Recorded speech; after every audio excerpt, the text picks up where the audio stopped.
Olá, queridos irmãos, tudo bem? Que a paz do Senhor Jesus esteja com vocês. Estamos aqui mais uma vez para mais um estudo, pela graça de Deus. E o estudo de hoje é a imagem do homem, Daniel, capítulo 2. Nós não vamos estudar o capítulo 2, verso por verso inteiro, porque é um assunto da Bíblia que todos já estão bem familiarizados, né? O capítulo 2 ele vai falar um pouco ali sobre a estátua do Nabucodonosor, o sonho que ele teve, depois vem a interpretação, então é um assunto que todos já estão por dentro. A gente quer trazer ele de uma outra maneira hoje e esperamos em Deus que vocês possam gostar do assunto e que também possa ser uma bênção e que o nosso Senhor Jesus Cristo possa nos dar o entendimento ainda mais da maneira como nós iremos abordá-lo hoje. Então, convidamos vocês para estar conosco até o final desse estudo, papel e caneta nas mãos para que vocês possam anotar os versos e também a gente recomenda a vocês de casa, nunca fiquem somente com o que nós estamos falando aqui. A gente aconselha vocês também de casa que vocês possam buscar estudar por si só e aprender também cada vez mais. A gente confia plenamente que o poder do Espírito Santo vai agir em cada pessoa que de sincero coração buscar a estudar a palavra de Deus. Então a gente convida agora o irmão Alan, por gentileza, poderia orar por nós? Vamos orar? Vamos convidar a presença do Senhor para estar conosco. Oremos. Pai querido, graças damos ao Senhor novamente por estarmos aqui reunidos para estudarmos a Tua Palavra. Rogamos ao Senhor que Seu Espírito seja derramado sobre nós para que possamos ministrar o assunto de hoje. É o que nós te oramos e agradecemos em nome de Jesus. Amém. Amém. Então vamos lá, vamos estudar esse assunto, né? De outra maneira, de outra abordagem melhor. Então vamos estudar Daniel capítulo 2 de uma perspectiva que pouco se aborda. Eu acredito que até então não teve ninguém gravando nessa perspectiva não, sobre esse assunto. O mais interessante é que a gente não vai desvirtuar o entendimento, mas a gente vai abordar uma perspectiva que a gente aprendeu há algum tempo atrás, recentemente, que nos fez ter uma noção muito interessante desse capítulo. Como o Viviane falou, né, a questão histórica já é bastante abordada, né? Existem vários vídeos na internet de adventistas e são vídeos muito bons, vários livros também, mas nós iremos ter um foco um pouco mais na questão espiritual, caráter e aplicações espirituais para a gente, desse capítulo. Então, a gente vai começar a ler só alguns versos, né, de Daniel capítulo 2, que esse capítulo 2 é o sonho de Nabucodonosor, onde é revelado, né, os reinos que iriam prevalecer de Nabucodonosor até o fim dos tempos. E aqui no capítulo 2, Deus foi quem deu esse sonho a ele. Mas estudando, a gente entende que o próprio Deus também tirou a informação do que ele sonhou, da memória. A lembrança. A lembrança. Para fazer uma prova, né? Para provar ali entre ele e aqueles que serviam a ele, né? Os magos, adivinhos e esses homens aí do tempo, de que eles eram realmente uma farsa, né? E de que Deus é quem estava no controle de tudo. Mas nesse sonho a gente já sabe o que significa cada parte da estátua, né? A gente sabe Babilônia, Medopécia, Grécia, Roma e o final, né, que são os reinos divididos, né, que vem de Roma, que é o barro com o ferro, Mas a gente não vai abordar muito por esse ângulo. A gente não vai se focar nessa parte histórica, como eu já disse, porque já tem demais sobre isso. A gente vai se focar num aspecto muito interessante que nós estávamos aprendendo, né, estudando esse assunto. E uma das coisas que é mais interessante nesse capítulo 2 de Daniel é que quando é dado a Daniel a revelação do sonho, quando ele começa a falar o que foi que Nabucodonosor sonhou, você entende, é porque a gente já tem a imagem, né? A gente está acostumado com a tradição, né? De sempre mostrar a estátua, né? O desenho dela. Mas Daniel, ele sai falando, né? Cada parte da estátua, e você entende que, digamos que a gente não tivesse essas ilustrações, imagina que a gente estivesse na época deles, a gente entenderia que se tratava da estátua de um homem, né? Era a imagem, uma estátua de um homem. E aí a gente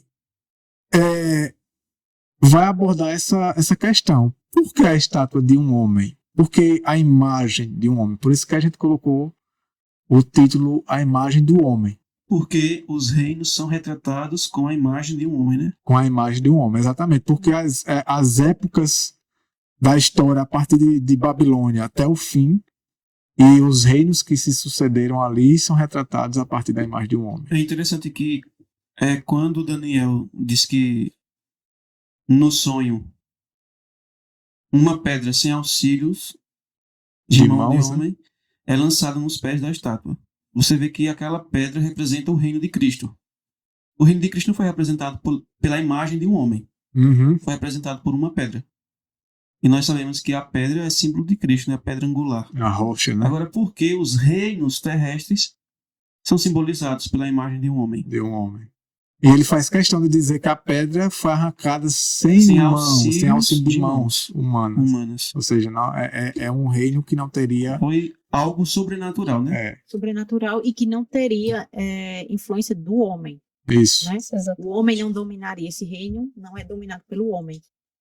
E o que eu acho interessante aqui, que vai falar que essa imagem do homem é o homem pecaminoso e natural, que vai dominar, né, até que a pedra é lançada sobre ele sem auxílio de mãos. Então, por isso que aquilo que você trouxe no início, falando sobre esse contexto mais espiritual e sobre a questão do caráter, é porque a gente vai ver que esses reinos, né, no decorrer da história, foram reinos que tiveram o homem no centro, e não Deus. Não foi Deus quem conduziu. Uhum. Embora Deus, até Ellen White fala, né, que Deus é quem estabelece reis, né, e destitui os reis. É Deus quem comanda a história. Isso. Porém, Deus também dá o livre-arbítrio, né, para que esses reinos eles se desenvolvam.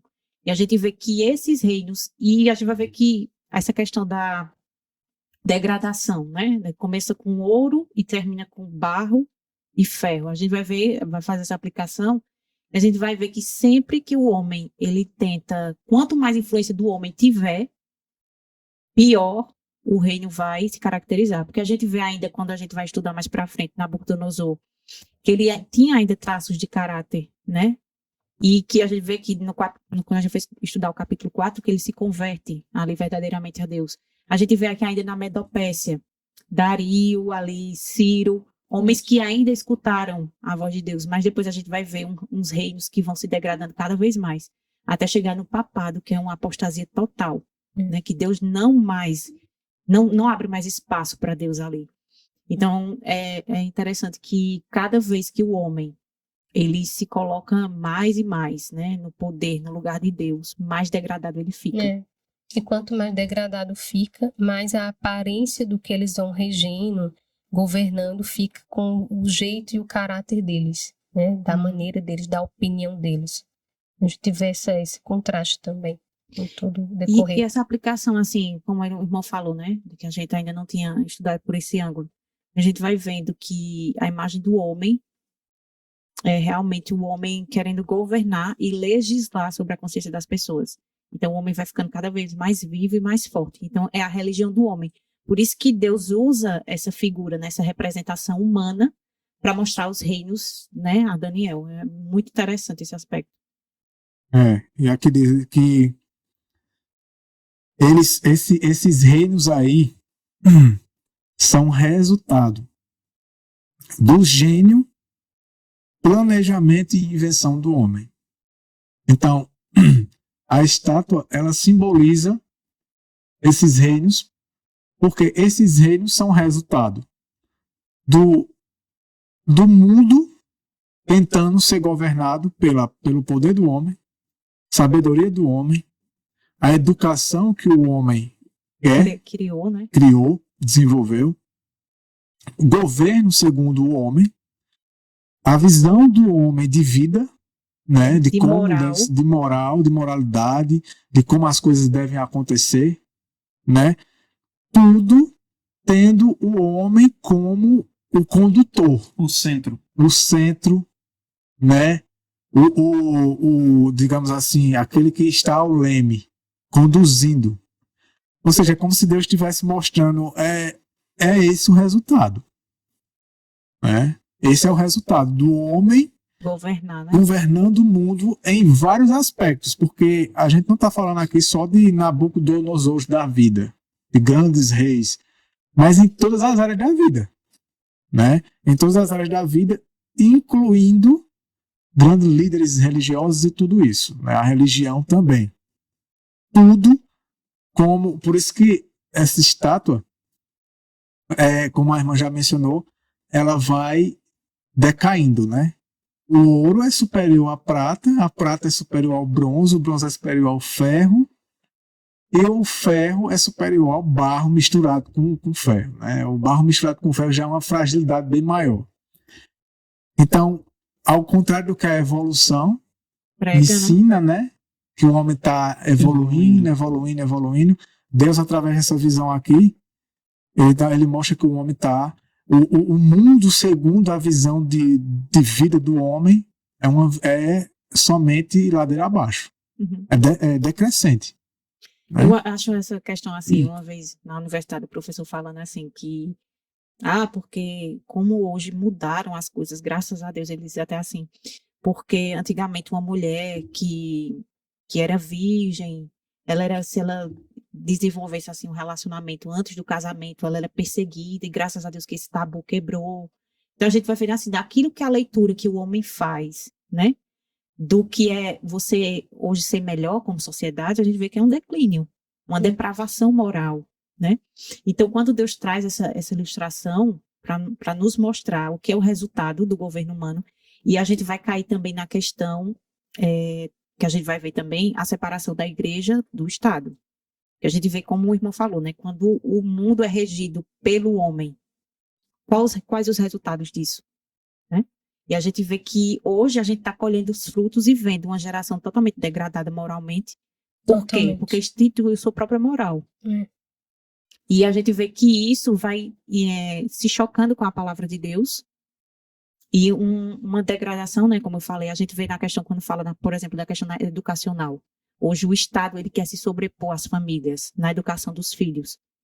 E como estão as escolas? Eu estou falando isso no geral, né? Sendo elas religiosas ou não. Como é que estão as escolas? Então isso é fruto do homem governando, né? A gente vê essa questão que tu mencionou sobre que a evolução ensina que o homem está evoluindo. Mas a escritura mostra que o homem está degredindo, desenvoluindo, né? Aí muitos associam o seguinte, de que o fato da tecnologia avançar, crescer, isso significa que o homem está evoluindo. Mas isso não significa que o homem está evoluindo, porque o que está evoluindo é a tecnologia, e não o homem. Quanto mais pode parar para analisar, quanto mais a tecnologia avança e aumenta, mais a moral do homem degrada. Vamos voltar a 20 anos atrás.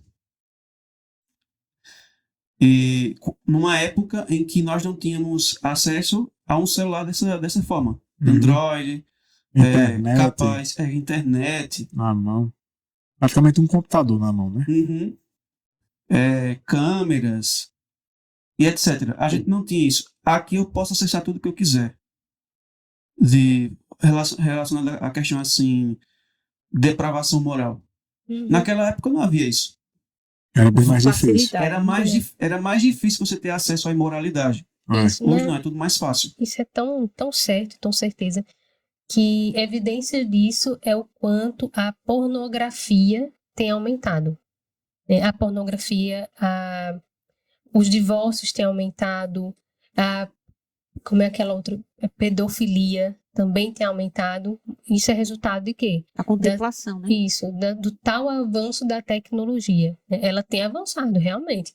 Por um lado, tem sim facilitado a vida de muitas pessoas, mas com relação à moral do homem hoje, como é que ela não se encontra? Ela tem destruído. Com Principalmente as crianças têm sido mal educadas, têm sido destruída a sua moral por conta do fácil acesso a desenhos, filmes, séries que trazem um conteúdo contrário aos princípios da palavra de Deus, músicas que podem ser acessadas e que também trazem um conteúdo imoral.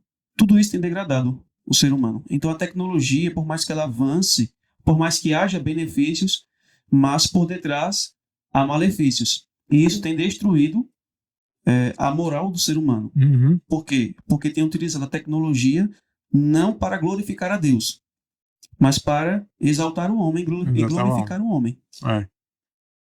E diz que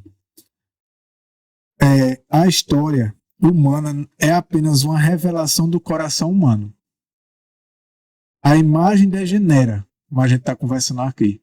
A imagem ela vai degenerando, a imagem do homem, a moralidade do homem vai degenerando. Portanto, os sonhos dourados do homem não podem ser melhores do que o próprio homem. Barro pegajoso. É pó, né? Uhum. Os sonhos dourados são as grandes, porque até em Daniel fala, né, que a ciência aumentaria, né, o conhecimento e tudo se expandiria. Mas em contrapartida, né, segue-se junto, é isso que ele está mencionando aqui, a imoralidade, a fraqueza moral cada vez maior, né, o homem em situação de capacidade mental cada vez pior. Uhum. Você vê uma geração que nasce tantas crianças com problemas psicológicos. Provavelmente uma das gerações que mais tem problemas psicológicos e mentais. Uhum. Vê, muitos casos de autismo, de outras doenças, muitos casos de depressão, coisa que pouco se ouvia falar 30 anos para trás, 20 anos para trás. Eram coisas assim que chamavam muita atenção. Muitas síndromes, né? Muitas síndromes, muitas fobias. Então, tudo isso sendo demonstrado somente nesse sonho que Deus deu a Nabucodonosor e deu a informação a Daniel, mostrando como o homem, como o mundo, sendo segundo a visão do homem, e esse, por sua vez, tem alguém por trás dele, né? É igual a questão do mundo artístico, por exemplo, como a gente já mencionou uma vez aqui. O mundo artístico, a gente olha para o indivíduo que o mundo considera com grandes talentos, né? Seja na música, nos filmes, onde for, com grandes talentos e grande influência sobre um grande número de pessoas, né? Indivíduos que são tratados como figuras representativas, né? Figuras que devem ser seguidas, né? Que devem servir como exemplo, mas a gente sabe que por trás dessas figuras existem homens que têm mais condições do que eles, empresários e homens envolvidos na indústria, seja lá qual for, que está manipulando. Então, essa imagem que a gente vê de Daniel, existe um manipulador por trás dela, né? que manipula a história do homem para que o homem viva segundo aquilo que ele acha que é o ideal. E quem é esse manipulador? Satanás. É o próprio Satanás, né? Por isso que Cristo diz assim, né? Aí vem o príncipe deste mundo e ele nada tem de mim. Isso. Então, a gente vê que essa degradação e esse governo é nada... Assim, eu tenho uma citação de Ellen White que eu li esses dias, que eu não vou me recordar, acho que está em Fé e Obras, se eu não me engano, que diz assim... Eu vou parafrasear porque eu não lembro exatamente como ela fala, mas ela diz assim, que o período mais negro da nossa história é quando a gente segue nosso próprio curso. Então, quando o homem segue seus próprios passos, seus próprios pensamentos, ele está em total degradação. E a gente sabe que quem induz muito desses pensamentos, né, como a gente falou, é o próprio Satanás, sugerindo ao homem o que ele deve fazer.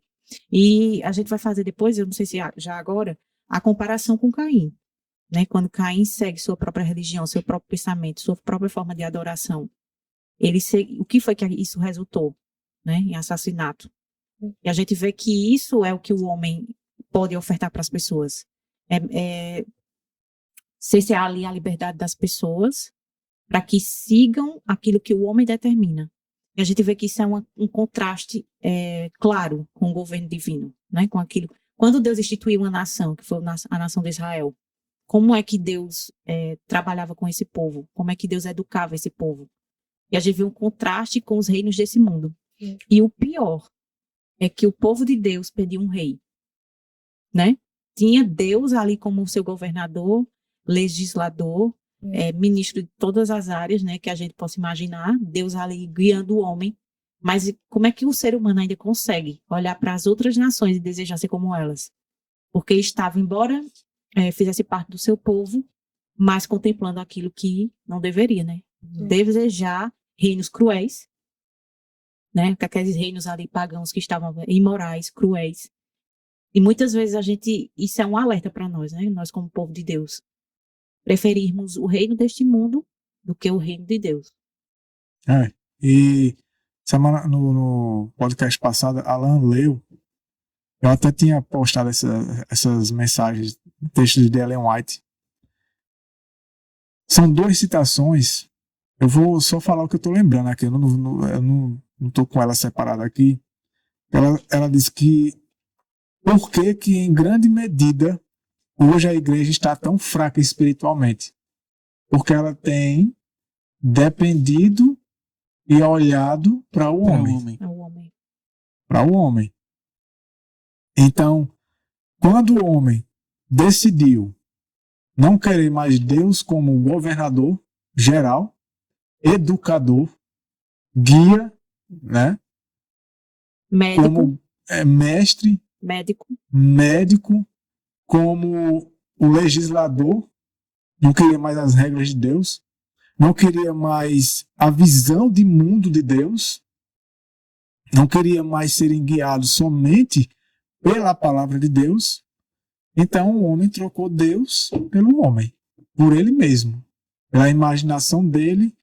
Ele saiu substituindo o governo de Deus pelo governo do homem, a educação de Deus pela educação do homem, e todas essas coisas foram sendo substituídas. E o resultado é esse que nós vemos, né? Exato. E não foi um resultado tão bom, né? Não está sendo um resultado tão bom. E hoje, né, fazer uma aplicação para os nossos dias. O Israel literal fez isso. E o Israel espiritual não está fazendo a mesma coisa? Com certeza. Rejeitando, né, os conselhos divinos, que a irmã White ela vai falar também quando ela vai tratar sobre Judas, né? Que Judas, ele era tão presunçoso, né, seguia tanto o homem, que ele achava que ele poderia sugerir a Jesus o que Jesus deveria fazer. Então, assim, ele achava que seus planos eram melhores. Então, ela até vai tratar sobre essa questão da traição, que ela diz assim, que Judas estava querendo forçar Jesus a que ele tomasse o reino, né? No caso, pelo poder. E ali a gente vê que aquilo é o resultado da religião do homem. Veja a que ponto Judas chegou. Então, assim, hoje o povo de Deus faz a mesma coisa. De que forma? Rejeitando os testemunhos. Rejeitando a palavra de Deus e rejeitando os testemunhos. Então, se muitas vezes, quando isso a gente faz até mesmo sem sentir, sem maldade. Mas quando se vai fazer um planejamento, reunião de comissão, planejar o ano de, sei lá, vai entrar 2024. Então, quando se reúne para definir como é que vão ser as metas do mês, como é que vai aquele determinado cargo vai ser direcionado. Então começa a se pedir o quê? Opiniões dos homens. Vamos aqui ter ideias de como a gente pode fazer uma escola sabatina. Não se busca o JA está profundamente. muito, né? Está com baixa frequência. Como é que a gente pode atrair os jovens? E não se volta para a palavra de Deus, que já está escrita, já está dada. Não se volta para os testemunhos, que já nos orienta como é que deve ser tudo feito. Por quê? Porque a gente prefere o homem e tira Deus de cena. Exatamente. E se buscassem a Deus, viria nas orientações que o próprio Deus deixou, tanto na Bíblia como no Espírito de Profecia, que Deus já tem deixado tudo traçado para o seu povo, para a sua igreja. Não precisaríamos consultar homens, mas tudo que Deus deixou foi para orientar a opção dela mesma, né? Então, não precisaria fazer planos humanos, porque os planos de Deus já foram feitos. Já foram traçados, né? A gente vê que esses reinos, os reinos terrestres, mencionados no sonho de Nabucodonosor, foram representados pelo homem, né? Então nós temos aqui a expressa imagem de um homem. E esse homem, ele é fruto da imaginação de Satanás. Não é assim? E a gente pode ver que ao longo de cada cumprimento dos poderes terrestres representado por cada parte do corpo de um homem, a gente vê a perversidade, a imoralidade, o que esses reinos eles fizeram com o próprio ser humano. Então tudo isso é fruto da imaginação de Satanás. Esses reinos representados pela imagem de um homem é fruto do reino que Satanás quer estabelecer no universo. E quando nós lemos lá em Hebreus, Paulo diz que Cristo é a expressa imagem do Pai. E Paulo menciona também, escrevendo aos Coríntios, que o nosso caráter é que quando nós contemplamos a face de Cristo, o nosso caráter é transformado de glória em glória na sua imagem. Então, o reino espiritual que Deus quer estabelecer não é a imagem do homem, conforme a visão que foi dada a Nabucodonosor, o sonho, mas sim é um reino que expresse o caráter de Cristo, ou que represente o caráter do Pai, a expressa imagem de Deus refletida no homem. Então, Daniel capítulo 2 é o fruto da ação de Satanás, das ideias de Satanás, manifestada através do homem. E o poder do evangelho, o que Cristo veio trazer, é justamente o fruto ou os resultados do governo de Deus no homem que se entrega a ele. Exatamente. E a gente vê assim, que assim como Deus, né? Quando o homem peca, Deus estabelece o plano da redenção. Então Deus estabelece como Deus gradualmente levaria o homem àquele mesmo estado de pecaminosidade. A irmã White tem uma citação que ela diz isso. Quando a gente vê a estátua do homem, a gente vê que Satanás tem o mesmo plano, só que de forma inversa. Levar o homem à semelhança dele. E quando a gente chega em Apocalipse, né? No final da história desse mundo, como os homens se transformarão? Em demônios. Então isso vai se cumprir também. Exatamente. A imagem dele. Expressa a imagem do que ele é realmente. Vamos iniciar a leitura de alguns textos aqui, do capítulo 2. No capítulo 2, no verso 1, diz assim: E no segundo ano do reinado de Nabucodonosor, Nabucodonosor teve sonhos, com os quais atribulou-se o seu espírito e o seu sono cessou. Então o rei ordenou que chamassem os magos, e os astrólogos, e os feiticeiros, e os caldeus, para revelarem ao rei os seus sonhos. Eles vieram e se puseram perante o rei. E o rei disse-lhe: Eu tive um sonho, e o meu espírito atribulou-se para entender o sonho. Então falaram os caldeus ao rei em aramaico: Ó rei, vive para sempre. Diz a teus servos o sonho, e nós mostraremos a interpretação. Então, assim, primeiro, eles tentaram lisonjear, né, o rei, pela lisonja, e pediram que ele dissesse o sonho. Por quê? Porque se ele dissesse o sonho, ele poderia dizer qualquer coisa, né? Poderia interpretar. Só que Nabucodonosor, ele se perturbou, né, com o sonho, mas ele não lembrava, né, totalmente do sonho. E aqui diz assim: O verso 5. O rei respondeu e disse aos caldeus: o assunto se foi de mim. Se vós não me fizerdes saber o sonho, com a sua interpretação, serei cortados em pedaços, e as vossas casas serão feitas em monturo. Aqui a gente já vê o espírito, né, de Babilônia. Mas, no verso 6, mas se revelardes o sonho e sua interpretação, recebereis de mim presentes e recompensas e grande honra. Portanto, revelai-me o sonho e a sua interpretação. Então, aqui a gente vê que homens foram solicitados, né? Os magos, os feiticeiros, os astrólogos, para dar a interpretação. Então, fazendo um paralelo para os nossos dias, quem seriam esses que foram chamados à corte para dar a interpretação? A gente já deu uma pincelada, não foi semana passada, falando sobre os sábios deste mundo. E aqui tem feiticeiros, por exemplo.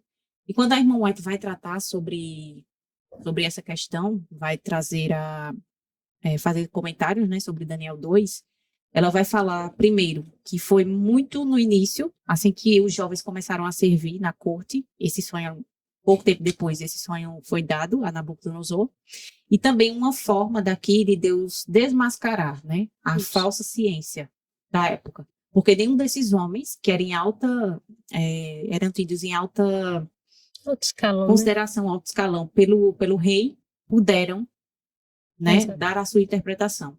Por quê? Porque o homem ele jamais pode dar a interpretação das coisas de Deus. Isso. Como a gente já falou em podcasts passados, né, sobre a questão da interpretação e da compreensão do texto bíblico, hoje o que é que muitas vezes o homem faz?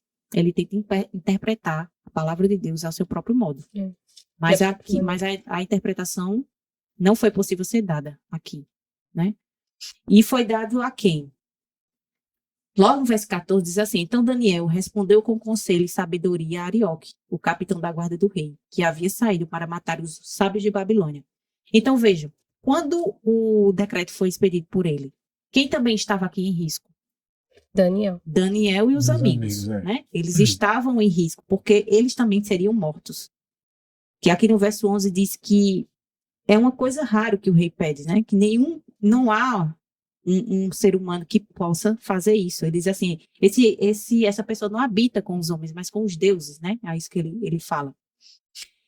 E uma coisa que me chama a atenção sobre Daniel é que Daniel ele não ficou, digamos assim, atemorizado com essa situação, porque firme era sua confiança no Deus verdadeiro.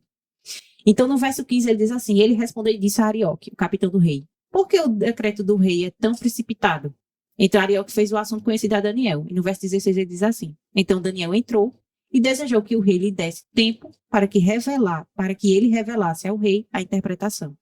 Então, Daniel foi para casa e fez o assunto conhecido a Ananias, Misael e Azarias, seus companheiros, para que eles desejassem as misericórdias de Deus, o Deus do céu, concernentes a este segredo, para que Daniel e seus companheiros não perecessem juntamente com o restante dos sábios de Babilônia. Então o segredo foi revelado a Daniel em uma visão noturna. Depois Daniel bendisse ao Deus do céu. Então aqui a gente vê um claro contraste, né? Esses homens, eles buscaram, né, o conhecimento, aquilo que eles poderiam dar. Daniel não, ele busca conselho em quem? Era justamente isso que eu ia comentar mesmo, né? Porque enquanto o rei Nabucodonosor foi buscar homens que, no entendimento dele, ele achou que eram homens sábios e que tinham todo o conhecimento, Daniel, ele, naquele presente momento, ele se acalmou. Ele até falou que foi uma decisão precipitada do rei e voltou a seus amigos para buscarem a quê? Ao Deus verdadeiro. Veja o contraste, né, nessa ocasião. É interessante um paralelo que a gente também pode fazer. É que aqui é um conflito, né? Entre a sabedoria de Deus e a sabadoria do homem.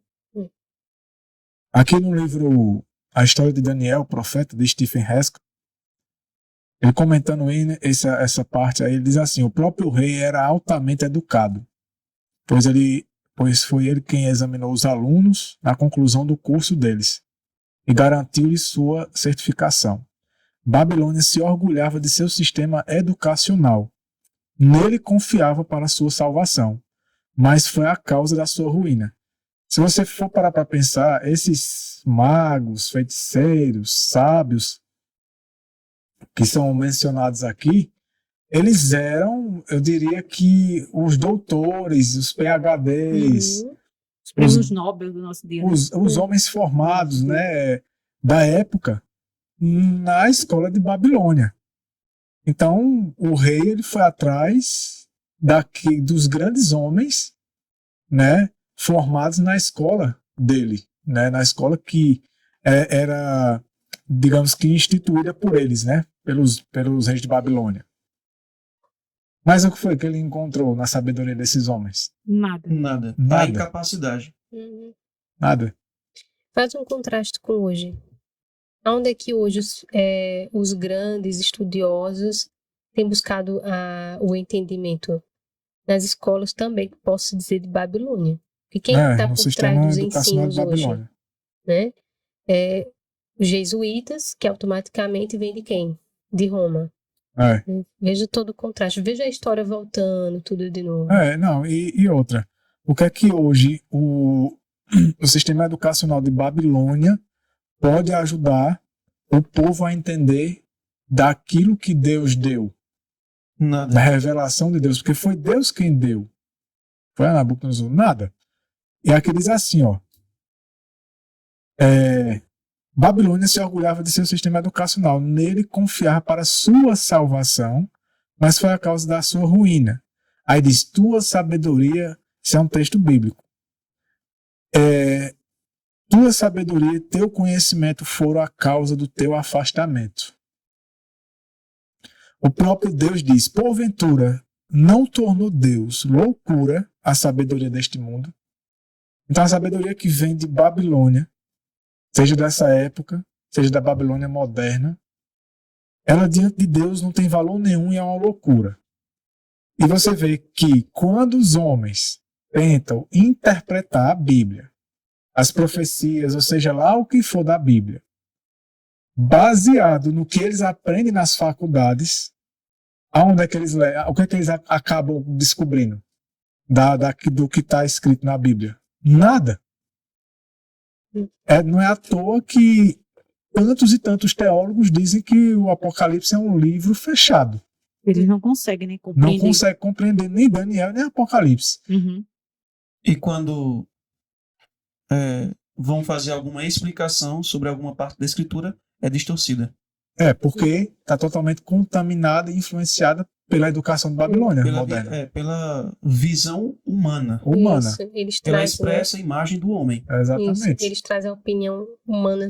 Eles veem ali, muitas das vezes o texto pode estar até claro o que Deus quer dizer, mas ele vem e traz a opinião formada que já está nele. Uhum. Ele traz a Vê que concepção. é interessante esse ponto, porque em relação à pergunta que tu fizesse, o que foi que eles conseguiram dar?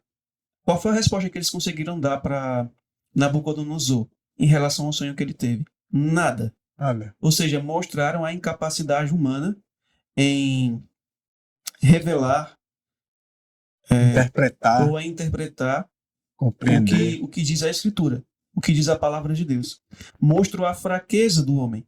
E é interessante que na imagem a gente vê que cada parte dessa imagem do homem é constituída por um material.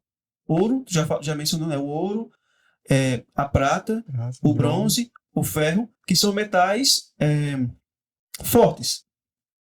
Mas eles acabam com barro e ferro. E a própria escritura menciona que uma parte seria forte e a outra parte, que é representada pelo barro, seria fraca. E aonde é que a pedra sem auxílio de mãos é lançada? Nos pés. Nos pés. Um ser humano sem os pés, ele consegue se manter em pé? Não. Firme? Não. Então é interessante que a pedra, ela atinge os pés. Porque a fraqueza porque os pés revelam a fraqueza de toda a imagem do homem. Em toda a estrutura do homem, né? E é interessante que a escritura menciona que quando a pedra é lançada sem auxílio de mãos nos pés da estátua, somente os pés foi destruído? Não, Não. ela. Tudo foi esmiuçado e virou pó. Então, a pergunta que tu fez relacionada se eles conseguiram interpretar alguma coisa, qual foi a resposta que eles deram a Nabucodonosor, foi nada, por conta que revelou-se aí a fraqueza humana nesse ponto. É. E a imagem também, ao ser atingida em seus pés e ser destruída, mostra a fraqueza do homem. Uhum. Então, a palavra de Deus quer nos mostrar, e isso faz parte da mensagem do terceiro anjo. Ela menciona que a justificação pela fé, ela tem o propósito de lançar a glória do homem ao pó, porque ela vem para mostrar a fraqueza do homem. É. E essa imagem desses reinos representados, novamente, pela imagem de um homem, mostra a fraqueza do homem. O homem não é capaz de nada. E os pontos fortes do homem, na realidade, são seus pontos fracos. São seus pontos, porque o homem não tem ponto forte. Sem Deus, Na visão humana, pode ser um ponto forte, né? Mas, de acordo com a visão de Deus, é um ponto fraco, porque o homem não tem poder sobrenatural inerente à sua natureza. E a gente vê assim como Deus está mostrando ali para aquele sistema tão pomposo, né, de Babilônia, que recentemente tinha conquistado o reino mundial, como ele era frágil, né? Isso que Alan falou. Quando o pé é atingido, vai desmoronar tudo. Mas mostra assim que Deus está mostrando ali, trazendo a lição para Nabucodonosor, que aquilo que ele achava que era, né, que a gente vai ver que sua arrogância ela vai ser mais evidenciada no capítulo 3, quando ele vai erigir a estátua toda de ouro. A gente vê que Deus estava já o repreendendo e o mostrando que tudo aquilo que ele achava que possuía, o fundamento do reino dele era construído sobre a areia, né? Se desmoronaria. Então a gente vê aqui que Daniel, né, foi dado a Daniel, pelo Deus eterno, a correta interpretação. Então, sempre um alerta, né, para aquelas pessoas que gostam de delegar a sua consciência, né, direcionar a sua consciência para homens, o que elas vão obter de homens. Então, Daniel buscou a Deus, e não o conselho dos homens, não a sabedoria do homem. e isso é interessante, porque veja o contraste. Enquanto que Nabucodonosor procurou os ilustres homens, né, da sua época, a resposta, a informação verdadeira e fiel veio de um jovem Ativo. escravo, né, que nem era da nação dele, e recém, digamos, formado, entre aspas, né? E você vê, porque ele teve que passar, né, pela escola dos caldeus, embora a escola dos caldeus não se viu, ou seja, ele não foi suficiente para tirar dele aquilo que ele aprendeu. Ele se manteve durante toda a vida dele com tudo que ele tinha aprendido na infância e na adolescência dele sobre Deus, que ele aprendeu com os pais, né? Então, não menciona tirou. que eles estudaram, acho, a escritura menciona que foram 3 anos, né? 3 anos. Eles estudaram, mas não se contaminaram. Não se contaminaram. Não serviu de nada. Mas eles eram obrigados, né? E a gente viu no capítulo 1, quando nós vimos que o que foi que os tornou 10 vezes mais sábios? Não foi seguir aquilo que Babilônia havia determinado, a comida do rei, o seu vinho, né? Mas seguir o que eles haviam aprendido do Deus de Israel. De Deus. Seguir a palavra de Deus. Então, por que eles foram achados mais sábios? E por que, pouco tempo depois, eles foram, no caso Daniel, foi habilitado por Deus a ter a interpretação, né? O dom, a interpretação da visão. Porque ele se manteve fiel a Deus. Senão ele seria incapacitado, né, de dar a resposta ao rei. Então, a gente vê como que aquele primeiro passo, né, que a gente frisou semana passada, como ele foi importante para o desenvolvimento deles ali no reino. Ele não se corrompeu e não se entregou à doutrina babilônica. Ele se manteve na doutrina de Cristo Jesus. Né, enquanto Nabucodonosor buscou a interpretação na sabedoria humana, Daniel buscou a interpretação na sabedoria divina. Porque Daniel, a gente pode notar no relato de Daniel capítulo 2 que algumas vezes Nabucodonosor diz assim: tu nos revelou, exaltando Daniel. E Daniel diz assim: não, quem nos revelou foi Deus. Ele exalta Deus e ele atribui todo o conhecimento dele, sabedoria e tudo dele a Deus. Uhum. Esse verso que tu leu aí no livro qual passagem é? Tá? Essa parte, né? Tua sabedoria e o teu conhecimento foram a causa do teu afastamento.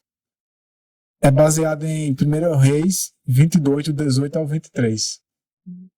Agora vejam aqui no capítulo 2 de Daniel, né? Ele vai dizer assim, o verso 26. O rei respondeu e disse a Daniel, cujo nome era Beltesazar: És tu capaz de dar-me a conhecer o sonho que vi e a sua interpretação? A capacidade está em você, Daniel. Você é um sábio, você é capaz de me dar essa interpretação? Então, a resposta de Daniel. Daniel, verso 27, respondeu na presença do rei e disse: o segredo que o rei exigiu não podem os homens sábios, os astrólogos, os magos e os adivinhos mostrar ao rei.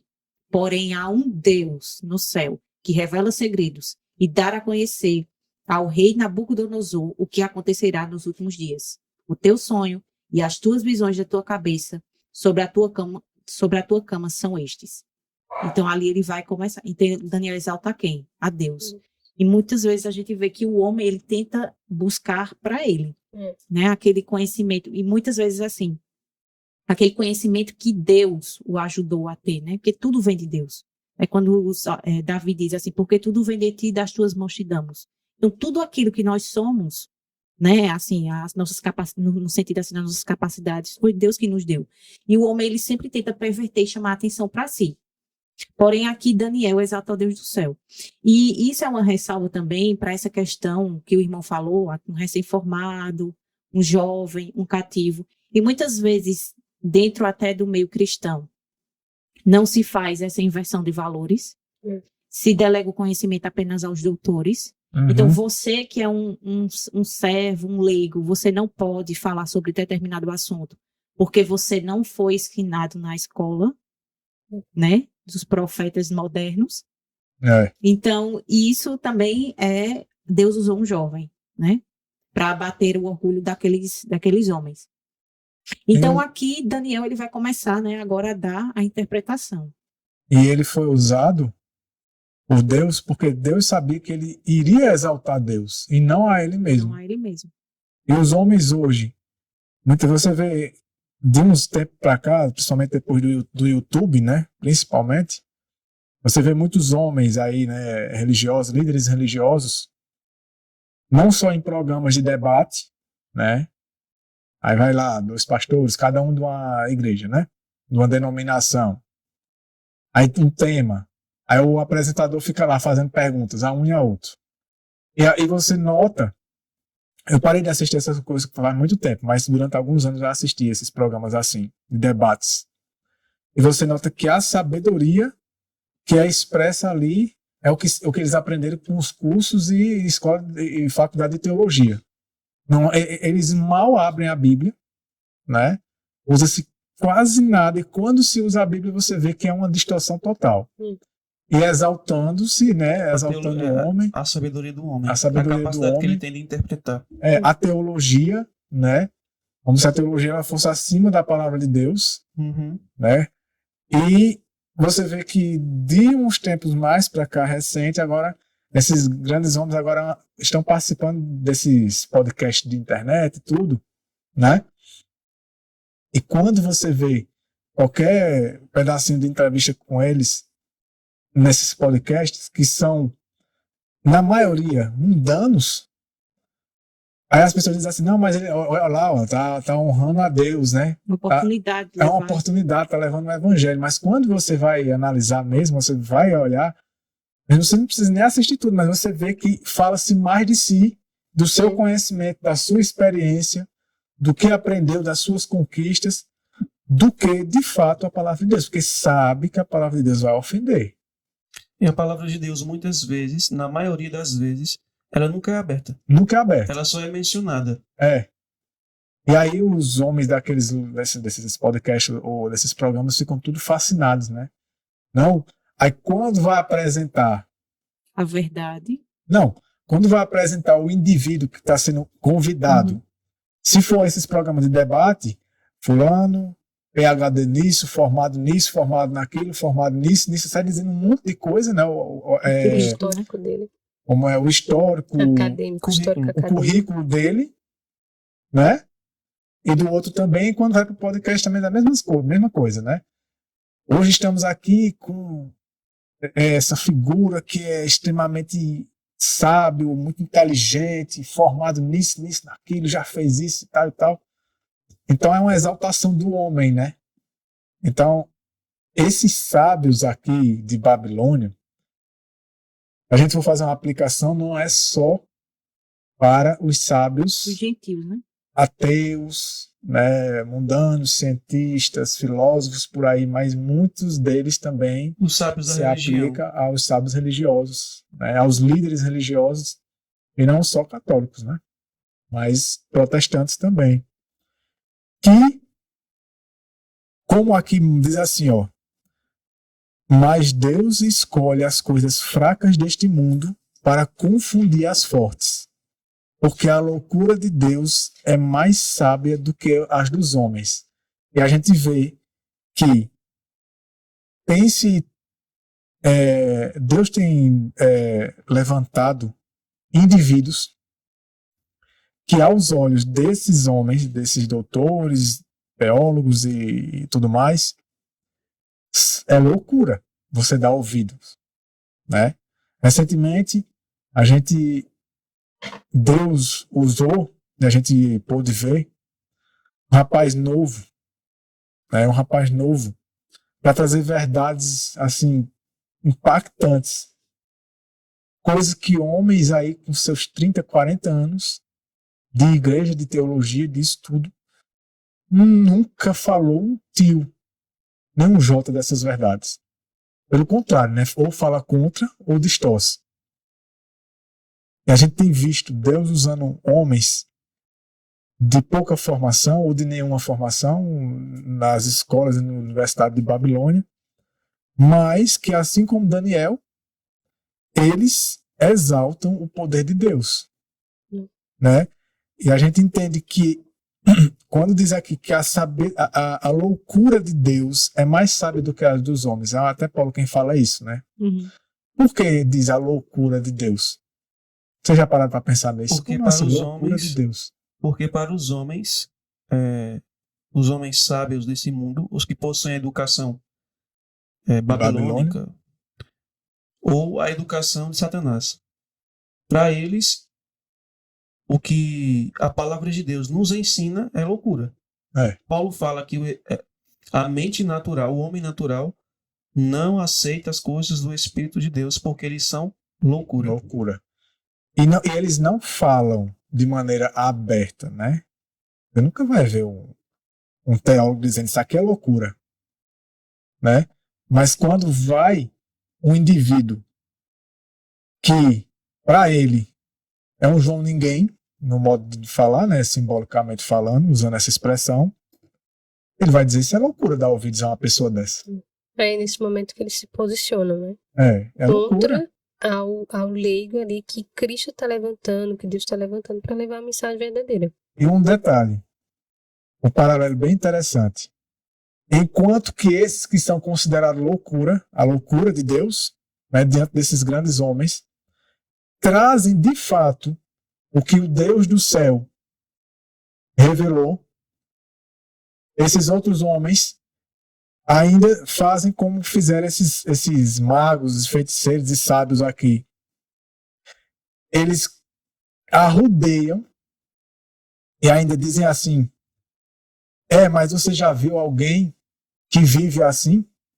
Eles querem que seja mostrado a eles, assim como pediram para Nabucodonosor dizer a ele, mostrar o sonho. Diga o que é que foi. Mostre-nos, né? Para que a gente possa interpretar. Então, hoje, os grandes homens, eles duvidam do poder e da capacidade de Deus quando se é apresentado uma norma que Deus pede para que o povo viva, e eles dizem, nunca vi ninguém, vocês nunca vão ver. Vocês já viram alguém que vive assim, que obedece aos mandamentos de Deus? Tem alguém? Quando se mostra uma incapacidade humana, aquilo que não é possível ao homem realizar. Aí eles pedem provas, sinais. Pedem sinais para poder interpretar. Eles não creem na Escritura. É, Pediram Exato. sinais a Cristo, né? Mostra-nos um sinal que tu és isso. E aquele. Cristo dizendo, eu já sou um sinal suficiente. Tudo que eu estou fazendo ainda não é suficiente para vocês. Então, assim como esses homens erraram com Nabucodonosor, querendo provas, né? Querendo alguma coisa, né? Queriam ter alguma informação ali, alguma coisa concreta para E eles poderem dar pudessem interpretação, manipular, né? para poder Uhum. manipular aquilo ali. Então você vê que a história se repete, né? A Babilônia moderna tem formado homens que, assim como esses homens aqui, eles não vão levar a verdadeira revelação de Deus. Eles vão procurar, de alguma maneira, manipular, como esses homens queriam manipular a informação. Tanto é que hoje, em nosso meio, no próprio meio adventista, existem teólogos que trazem interpretações errôneas acerca das profecias. Exatamente. Tanto de Daniel quanto de Apocalipse. E muitos deles, é interessante que, além de serem consultados, são tidos como a palavra final. Não, Apocalipse, capítulo tal, quem sabe interpretar é fulano. Só ele tem interpretação. É a única interpretação correta. Uhum. Né? Exalta o homem recentemente- como se o homem fosse o dono, manipulou a verdade, né? O monopólio Como do se homem. aquela verdade de Apocalipse 17, Apocalipse 13, etc., fosse de origem dele. É, Uhum. Não Como foi Deus se- quem deu, é, foi ele exatamente. Foi que Deus que originou. inspirou a escrever, né? exatamente. E uma coisa É, bem interessante, escritos. assim, falando sobre Apocalipse 17, que eu não vou entrar aqui em detalhes, mas recentemente, quando uma teoria que foi levantada, né, sobre Apocalipse 17, uma falsa interpretação, digamos assim, caiu por terra, então as pessoas que seguiam aquela linha de raciocínio daquela determinada pessoa ficaram aguardando, e agora? E agora? Qual é a explicação que ele vai dar acerca disso? Aí o indivíduo foi lá, fez uma live e tudo. Ah, né, eu não tinha pensado dessa forma. Então, assim, é uma coisa muito triste, né? Aham. Quando E- você tem ali a evidência que algo não era de acordo com as escrituras, e a pessoa está tão presa ao homem, Não tão cega. cega, tão presa à interpretação que o homem deu, que ainda assim vai atrás do indivíduo para que o indivíduo agora possa É dar uma uma consertada. reinterpretação. É uma Ele faz. continuarem e no engano. Para não, né, dar o braço a torcer, digamos assim, Isso. que aquilo Na- É estava uma errado. gambiarra, né? Veja que ele interpretou de uma maneira, aí veio à tona realmente a verdade com relação, né, ao texto, ao capítulo, e ele agora foi buscar outra interpretação. E veja que as mesmas pessoas ainda caíram no engano. É. Veja como é terrível você ficar presa à opinião humana. Né? Continuou no mesmo erro, não mudou nada. Até que daqui a pouco vem revelar de novo o que é que ele vai falar, né? Vai ser revelado de novo, e o que é que acontece? Vão continuar no mesmo engano, acreditando na mesma pessoa. Como é isso? Buscamos a palavra de Deus. Né? Fiquemos com o que Deus fala e revela, que é o melhor. A gente vê que, enquanto Nabucodonosor busca os sábios segundo a perspectiva humana, né? Os sábios deste mundo, segundo a perspectiva humana, eles foram incapazes de dar a Nabucodonosor a petição que ele fez, né? Porque eles queriam que Nabucodonosor... Nabucodonosor queria que eles dessem o sonho, contasse o sonho que ele havia sonhado, mas não se lembrava, e desse a interpretação. E eles foram incapazes de fazer isso. Talvez se Deus tivesse permitido com que Nabucodonosor lembrasse do sonho, contasse a eles, eles iriam dar uma interpretação equivocada. E a gente vê que Daniel, ele vai em busca de Deus para que Deus dê o sonho e a interpretação. Uhum. E o sonho que Deus revelou a Daniel e a interpretação que Deus deu a ele eram corretas. Era o esclarecimento correto daquilo que Nabucodonosor tinha sonhado. Aí falando sobre essas pessoas que não estudam por si só, eles seguem o exemplo de Nabucodonosor. Uhum. Eles vão em busca dos sábios desse mundo, né? Os sábios da religião, da teologia, ao invés de fazer como Daniel, reunir os irmãos, vamos orar a Deus para que Deus nos dê a compreensão correta disse aqui, mas não, eles vão em busca dos homens. E se confiam nos homens. É. E certamente será a ruína deles. E às vezes não precisa nem ser cara, Grandes assim, homens. teólogos, mas a gente tem visto até surgir no próprio meio, né? Homens desvirtuando a verdade, trazendo coisas que Deus não mais estabeleceu, que não está mais em vigor, levando e enredando muitas pessoas para o erro. Então, assim, a capacidade do homem de confiar apenas no homem. Então, o que o homem diz, porque a pessoa tem um histórico, então confia naquela imagem que aquela pessoa construiu, né? E se deixa levar por isso. Então, é um alerta, assim, também não só os grandes mestres, Isso. mas também aqueles que têm as pessoas que o seguem, né? Sim, são os influenciadores, né? É. E líderes de ministérios, essas coisas, que em algum momento, né, do seu período ali como ministério, ainda servia a Deus, né? Mas caiu nas ciladas de Satanás, foi cegado por Satanás. Agora, por quê? Porque começou a Confiar em si mesmo. confiar em si mesmo, na sua própria sabedoria. Passou a imagem dele, que estava sendo formada a imagem de Deus, né, que Deus estava restaurando a imagem nele. Ele começa a desconstruir aquela imagem que Deus estava restaurando e retorna e vai degradando mais ainda, né? Retorna à imagem do homem, que é basear-se na sua sabedoria, começa a olhar as suas conquistas, e cheguei até aqui, conta da minha sabedoria, Começou a olhar conta do para meu si mesmo, conhecimento. né? Pro seu eu.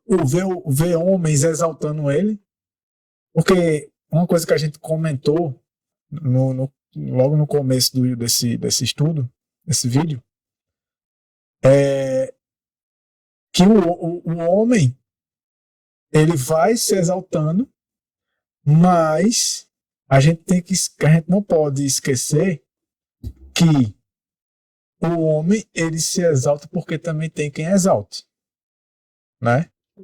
É uma faca de dois gumes, né? É um perigo muito grande, porque se um indivíduo chega com heresias, chega se exaltando, mas ninguém dá crédito, ele vai longe? Não vai. Não vai. Né?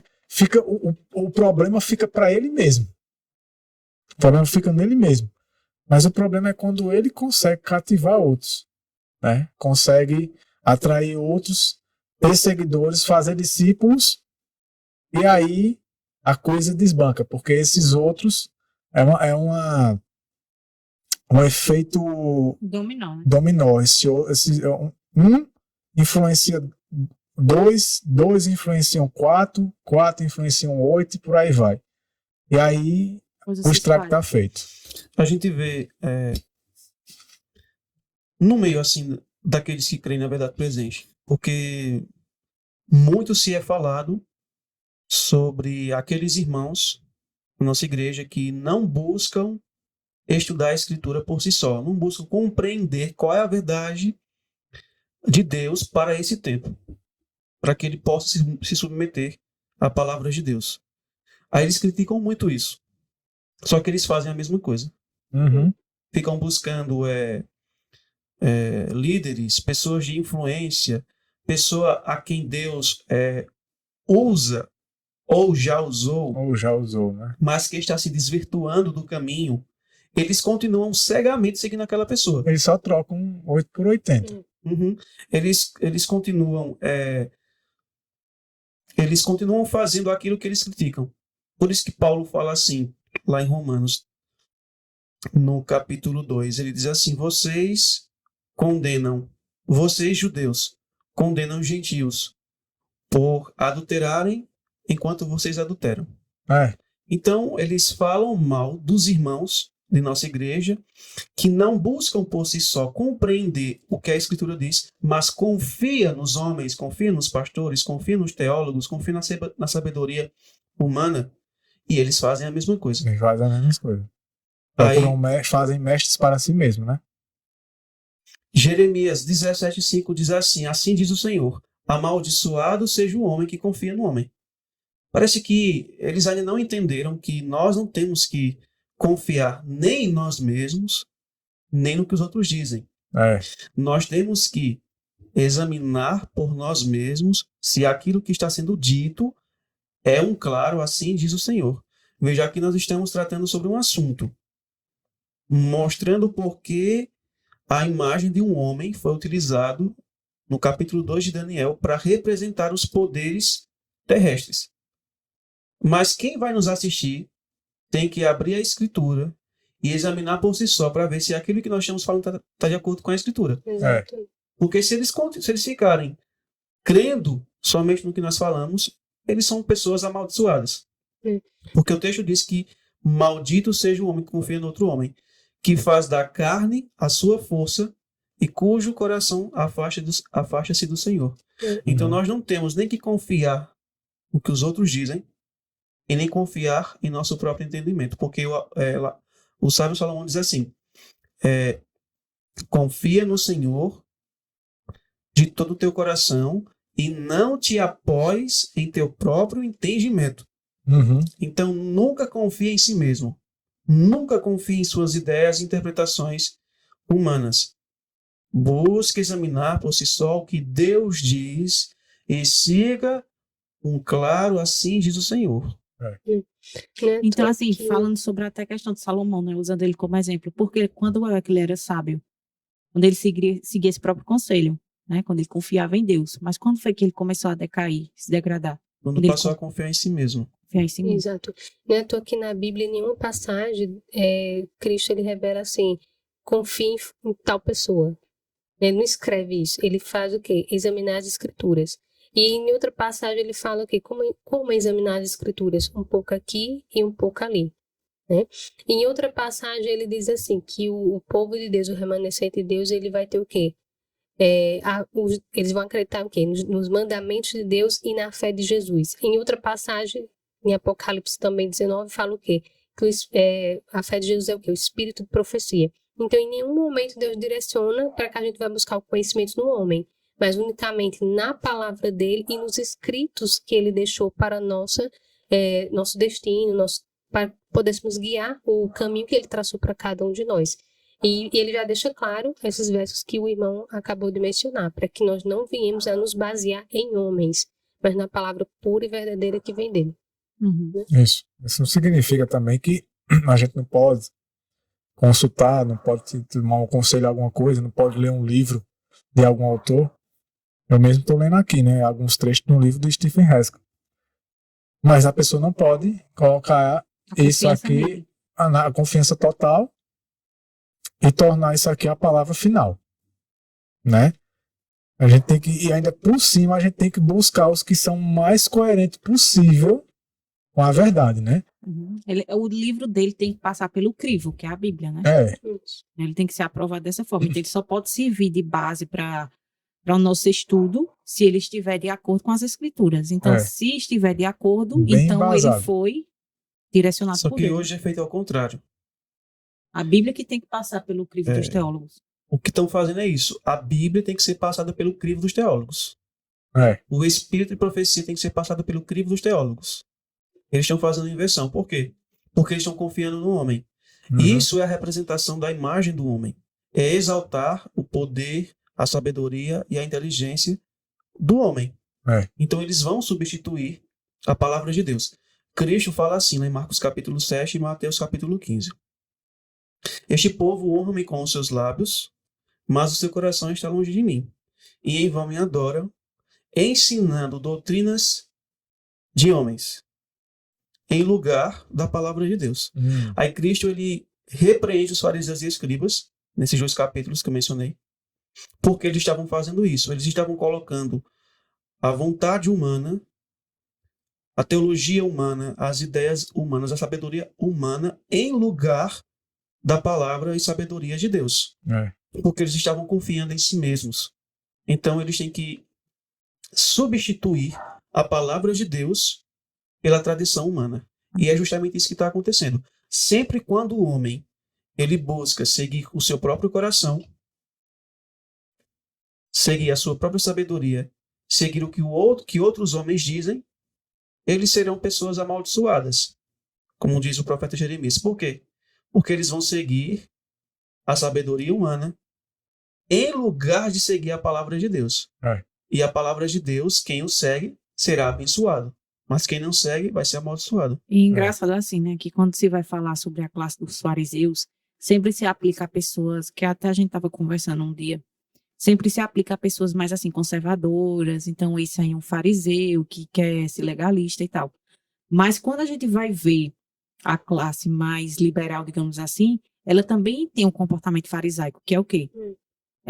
Rejeitar a palavra de Deus para seguir a palavra do homem. Então, essa é uma característica dos fariseus, né? Eles abandonavam a palavra de Deus, o está escrito, para seguir suas próprias tradições, seu próprio entendimento. Então, a classe dos fariseus ela é bem mais ampla do que só direcionada àquelas pessoas mais conservadoras. O problema é que atribui a aplicação do farisaísmo aos conservadores, porque os fariseus eles eram mais conservadores, né? Uhum. E aí só olha por esse aspecto. Mas ali tem um princípio. Não só questão de conservadorismo, mas o princípio é o indivíduo criar regras, cria sua própria doutrina, cria mestres, né? Fazem mestres para si, e isso baseado na Bíblia, né? Usando a palavra de Deus, mas distorcendo, né? Acrescentando ou tirando. E a gente sabe que o lado mais liberal ele tem regras, só que as regras passam a ser regras mais cada vez rebaixando, né? Afrouxando cada vez mais a palavra. O amor, né? Um amor distorcido. Então, assim, se utiliza também da palavra de Deus, como o irmão falou, mas de forma distorcida e dizendo aquilo que Deus nunca disse, né? É interessante que a imagem do homem, né? Essa compreensão que a gente tem da estátua, às vezes as pessoas dizem assim, a gente às vezes fala dos católicos, né? Que eles fazem imagens. E literalmente fazem imagens de homens, né? Tem o santo ali, santo daquilo, santo dali e tal. E às vezes a gente se gaba, os evangélicos, né? Os protestantes, de que a gente não faz imagem de homem em estátua, né? Literal, né? Literal. Mas qual é o princípio por trás dos católicos? Eles fabricarem aquelas estátuas ali. É o que aquela figura representou, né? E eles são chamados de santos. E eles representam o quê? Eles representam um intermediário, um intercessor ou algo do tipo. É a confiança que é dada àquela pessoa, né? Porque ele é meu representante. Não é assim? Ele me representa porque ele é homem igual a eu. Ele é homem como eu. Ele foi, né? Ele foi um indivíduo santo, fiel, temente a Deus, né? A igreja, no caso. Ele me representa. E aí tem vários, né? Tem um que é para os animais, tem um que é para a chuva e tal e tal. E a gente esquece que a gente faz as mesmas coisas. Né? O protestantismo tem feito, só não faz a estátua. Cria os ídolos no coração. Vê muito homens, mais perigoso, né? Vê homens e torna eles homens santos. Então hoje a gente vê que a diferença é que não tem uma imagem, estátua, mas tem um indivíduo. No altar do coração, né? Tem um indivíduo. Você vê postando nas redes sociais falas de um indivíduo como se fosse palavra de Deus, né? Uhum. E quando se trata de doutrinas e de outras coisas, mas fulano disse que é assim.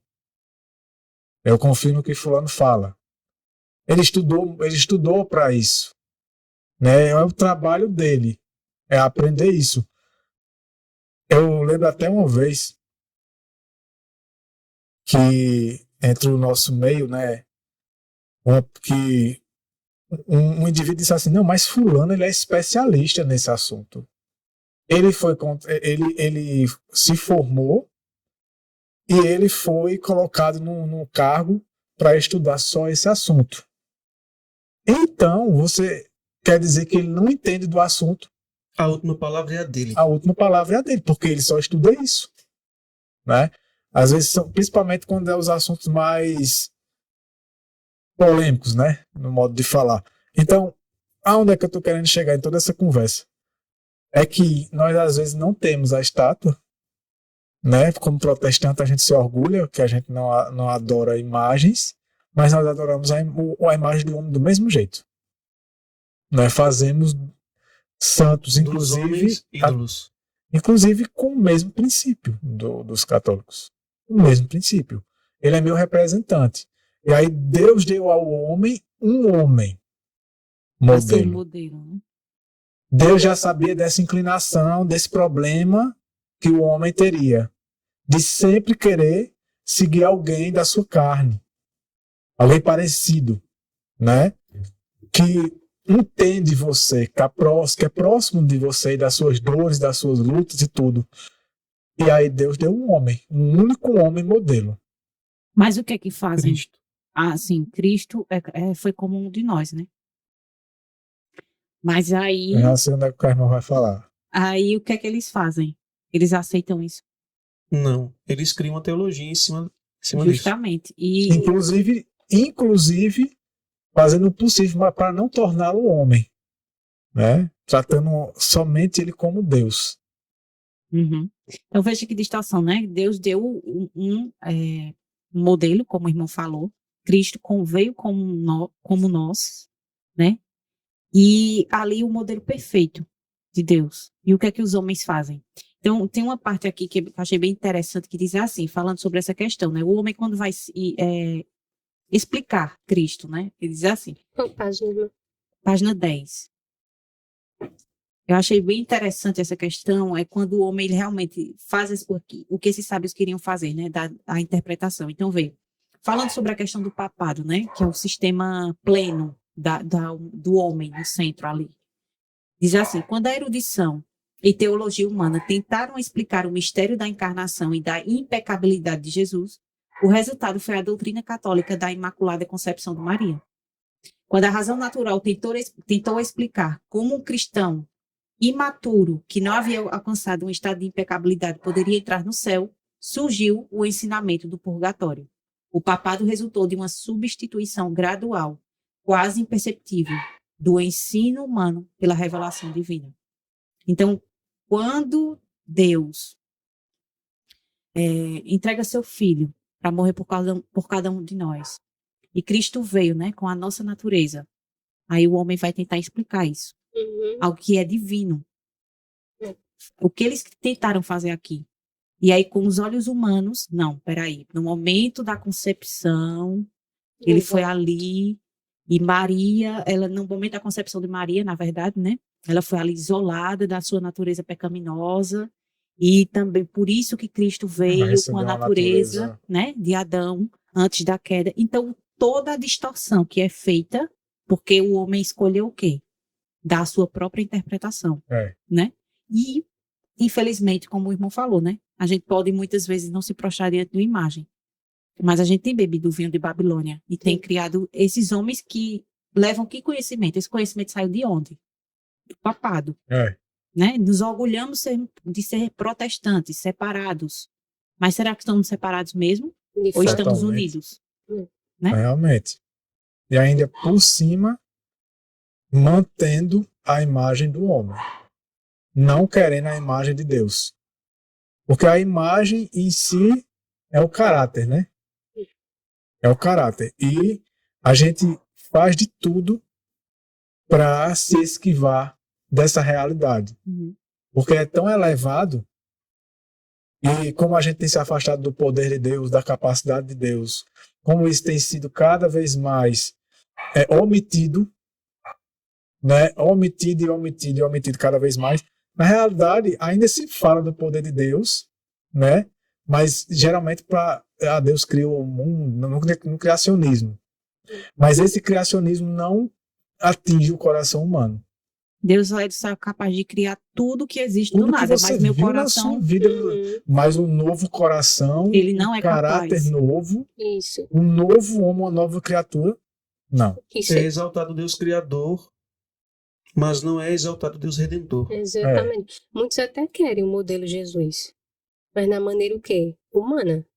Só como um substituto, né?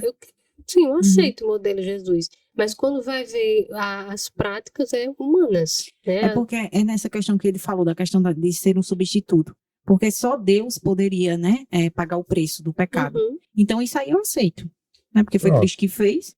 Agora, quando aquilo tem que ser manifestado na minha vida, aí ele já não pode ser meu modelo, porque ele é Exato. Deus. Então, com isso se criou o quê? Os intercessores, né? Porque é um que está como eu, que é como eu, que pode estar lá perante o Pai. Então, Cristo ele não pode cumprir essa função. Então, veja a distorção e como é grave, né? Uhum. Então, Bastante. quando a gente começa a analisar como isso é profundo, né, a religião do homem, o que é que ela transforma, né, do sacrifício de Cristo e sua obra no santuário celestial, ela é totalmente desfeita, porque o homem é que dá a interpretação. Então, Cristo ele não pode ser meu intercessor, porque ele não foi como eu sou, ele não passou, né, pelas mesmas... a irmã White, ela usa as contingências, né, do pecado. E agora a gente analisa essa estátua, né? A estrutura dela. Começando pela cabeça, representando Babilônia, que a gente pode tirar a conclusão, a aplicação que a gente pode tirar daí, é que essa imagem do homem que retrata o governo humano, por sua vez influenciado por Satanás, em todas as épocas até o fim, a mentalidade dessa trajetória da humanidade até o fim seria a mentalidade de Babilônia. A mentalidade de Babilônia. Eu até leio aqui, nesse livro, que ele cita aqui os pecados da antiga Babilônia, né? Ele diz assim, os pecados da antiga Babilônia serão repetidos hoje. E o que é? O seu sistema educacional. Aí você confere lá como que era o sistema educacional, como era a filosofia deles, e você vai ver que isso ainda está vivo hoje. E aqui diz que é agora amplamente aceito. Seu governo, né, com impostos excessivos, a exaltação dos ricos e a opressão dos pobres, o seu orgulho, a arrogância, amor à ostentação, preferência pelo artificial no lugar do natural e da exaltação do Deus da ciência em vez do Deus do céu, é o rumo que o mundo de hoje está seguindo. Então, primeiro ponto, essa imagem do homem tem como cabeça, ao invés de ser Cristo, né, o cabeça é Babilônia. Babilônia é o homem, né? É a cabeça, né, é a mentalidade babilônica, que tem todos esses aspectos que a gente leu agora aqui, e tantos outros, né? Muitas outras coisas que a gente pode extrair da filosofia de tudo que envolve Babilônia do passado e a Babilônia de hoje. E a gente tem aqui a parte do pescoço até a cintura, incluindo os braços, a Medopérsia, né? O coração dessa imagem desse homem sendo baseado na Medopérsia. Alan tinha encontrado informação interessante sobre a Medopérsia e que essa imagem do homem tem o coração da Medopérsia, né? E a mão, os braços representam também as obras, né? Uhum. O que é feito de acordo com a filosofia da Medopérsia. Como é que tá aí, Alan? Ela diz assim: É o espírito de profecia, né? O reino Medo-Pérsia foi visitado pela ira do céu, porque nesse reino a lei de Deus foi pisada. O temor do Senhor não achou lugar no coração do povo. As influências prevalecentes na Medo-Pérsia eram a perversidade, a blasfêmia e a corrupção. Pronto. Isso é o que a imagem do homem carrega no seu coração e as obras que faz, baseado na Medopécia. Essa parte do cinto aqui, a parte, eu diria que é o que está vestindo a imagem do homem aí, né? Uhum. A vestimenta do homem, eu tiro que é uma contrafação, seria o inverso do que lá em Efésios capítulo 6, Deus falando da armadura, né? Dele, né? No caso, Paulo falando da armadura de Deus. No verso 14 diz assim: portanto, estáis firmes, tendo cingido. Essa palavra cingido, eu fui verificar no grego, para a gente ter uma noção do que realmente Paulo estava dizendo aqui. Essa palavra, no grego, né, como ele escreveu, ela se refere às vestes com cinto, com uma cinta, com um cinturão. Na cultura hebraica, cingir os lombos, aqui no caso, se referia ao cinto. Porque o homem, ele, quando era dito a ele que ele tinha que cingir-se, se referia ao cinto que ele usava. Porque a vestimenta do homem e da mulher era muito parecida, né? Não era como a de hoje. Mas o que diferenciava era o cinto que o homem usava. Ele diferenciava a roupa do homem para a mulher. Então, aqui está dizendo que na armadura de Deus, o que veste o homem, espiritualmente falando, aquele que cinge ele, que segura, porque o cinto é símbolo de algo que segura, né? Para que não apareça a nudez do homem, né? A vergonha do homem. Esse é o que quer dizer o cinto. Diz aqui, ó, seria o cinto da verdade, a couraça da justiça. No verso 14 diz isso. Então a gente, analisando, que essa parte da estátua seria a vestimenta que tem nela. É uma contrafação do que a gente vê em Efésios 6,14, onde fala que a gente tem que cingir os nossos lombos com a verdade.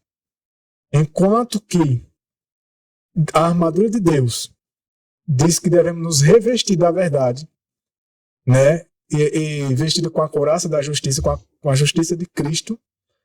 Consequentemente, a justiça de Cristo, ela só pode revestir o homem se o homem renunciar à sua própria justiça, reconhecer que sua justiça é um trapo sujo e imundo que não serve de nada e que precisa ser retirado para então a justiça de Cristo ser posta no lugar.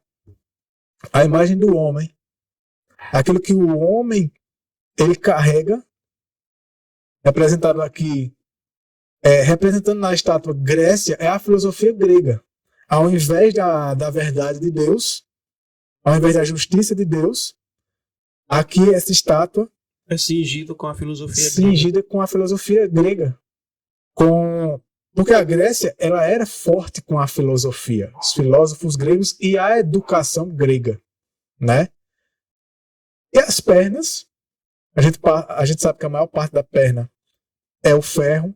Os pés têm parte de ferro e parte de barro, que representa Roma pagã e Roma papal, com o barro, que representa também essa mistura do ferro com o barro, a união entre Estado e Igreja, entre o governo e a religião, que vai ocorrer novamente, e que ocorreu durante boa parte da Idade Média ali, né,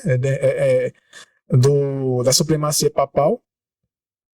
Parou por um tempo e vai voltar novamente. Os pés está carregando toda a estátua. E simboliza que essa religião, que inclusive aqui em Efésios 6, inclusive é uma contrafação de Efésios 6, onde diz que estejamos calçados os vossos pés na preparação do Evangelho. Né? Até a Bíblia tem um texto que diz assim, se vocês vão lembrar, bem-aventurados os pés daqueles que anunciam boas novas. Anunciam as boas novas. Aqui, os pés estão anunciando um falso evangelho. E esse falso evangelho carrega, assim como na estátua, as filosofias dessas nações, desde Babilônia até Roma pagã. E é interessante que eles são firmes, né, nessa pregação, nessa propagação do evangelho deles. Você vê que os jesuítas, quando eles foram instituídos, quando eles foram formados, uma das principais metas deles era reconquistar os terrenos, né, os territórios, o modo de falar, que o protestantismo passou a expandir o verdadeiro evangelho. E eles foram infiltrando-se em vários territórios protestantes e conseguindo ali sempre Reverter, né? Oi? Reverter. E sempre implantar, vou falar assim, uma igreja católica. Eu até lembro quando eu Viviane trabalhava como missionário nas cidades que não tinha presença da igreja adventista, e muitas vezes a gente não só ia em cidades pequenininhas, né? Às vezes cidades com 1.000 habitantes, 2, 3 mil habitantes, mas a gente também a gente visitava também vilarejos, zona rural, bem afastados. Vilarejos bem pequenininhos, com, sei lá, menos de 500 habitantes, às vezes.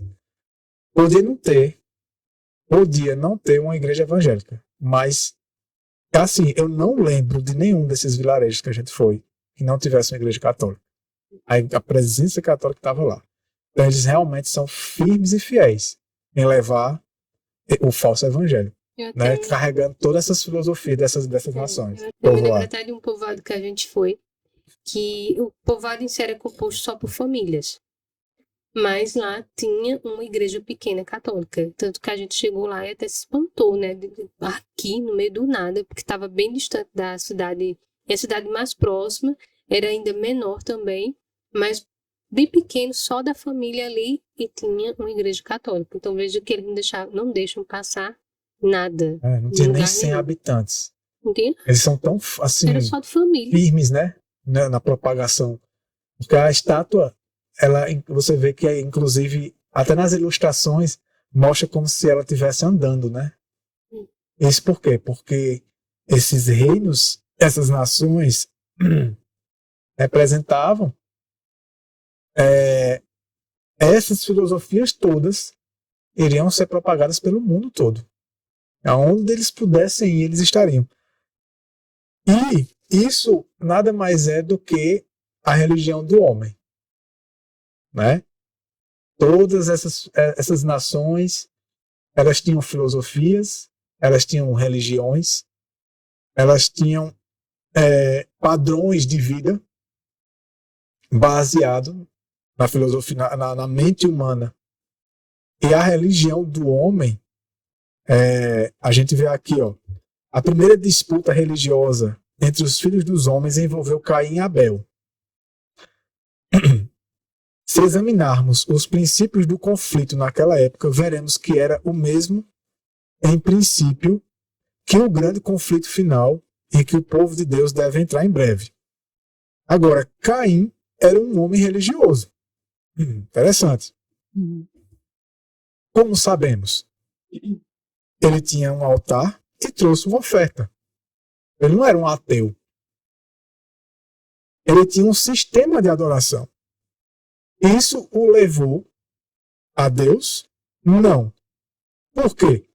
A religião, aí tem um texto do Espírito de Profecia que está lá em Testemunhos para a Igreja, volume 9, página 156. Que diz assim: a religião que vem de Deus é a única religião que pode levar a Deus. A religião que vem de Deus, ela está contida onde? Na sua palavra. Na palavra dele, na revelação que ele deu, né? Bíblia, Espírito e Profecia. Fora disso, é a religião do homem. É a invenção da imaginação do homem.